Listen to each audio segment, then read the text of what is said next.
চন্দননগৰ ৰাজ্যৰ ৰাণীয়ে ৰজাক ক'লে, মহাৰাজ, আপুনি মোক এনেকুৱা এটা বস্তু আনি দিয়ক যিটো বস্তু কেতিয়াও বেয়া নহয় আৰু বেছি দামীও হ'ব নালাগে। তেতিয়া ৰাণীৰ কথা শুনি ৰজাই চিন্তা কৰিবলৈ ধৰিলে, এনেকুৱা কি বস্তু হ'ব পাৰে যিটো কেতিয়াও বেয়া নহয় আৰু বেছি দামীও নহয়। ৰজাই ৰাজ্যত ঘোষণা কৰিলে, যিয়ে এই বস্তুটো আনি দিব যিটো কেতিয়াও বেয়া নহয় আৰু বেছি দামৰো নহয়, তেওঁক ৰজাই নিজৰ আধা ৰাজ্য দি দিব।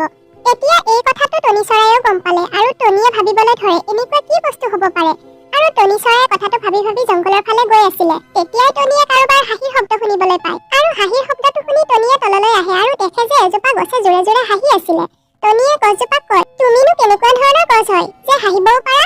গছজোপাই কয়, মই মনৰ ইচ্ছা পূৰণ কৰা গছ হয়। তোমাৰ যদি কিবা ইচ্ছা আছে মই পূৰণ কৰি দিব পাৰিম। তেতিয়া টনিয়ে কয়, শুনা গছ, তুমি মোক এটা এনেকুৱা বস্তু দিয়া যিটো বস্তু কেতিয়াও বেয়া নহয় আৰু বেছি দামীও হ'ব নালাগে। তেতিয়া গছজোপাই টনিক বহুত বেছি পৰিমাণৰ নিমখ দিয়ে আৰু কয়, টনি চৰাই, অকল নিমখে এনেকুৱা বস্তু যিটো কেতিয়াও বেয়া নহয়